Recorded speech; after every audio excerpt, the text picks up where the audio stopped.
Ayan. Ihanda ko na siya dito para mamaya yung beetroot na lang palalamigin.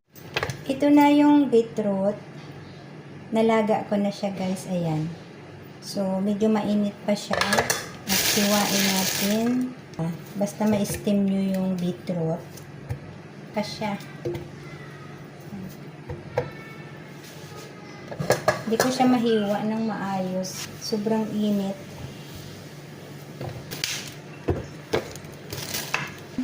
Isa't kalahating kutsarang asukal. Mamaya ko na siya lagyan ng ice, guys. Ang ganda nito sa katawan, guys. Napaka-healthy.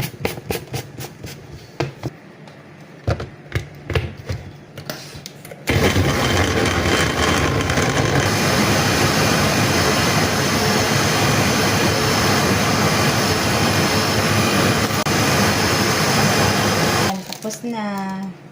So, ngayon, ganito naman ang ating gagawin. Sasalain natin.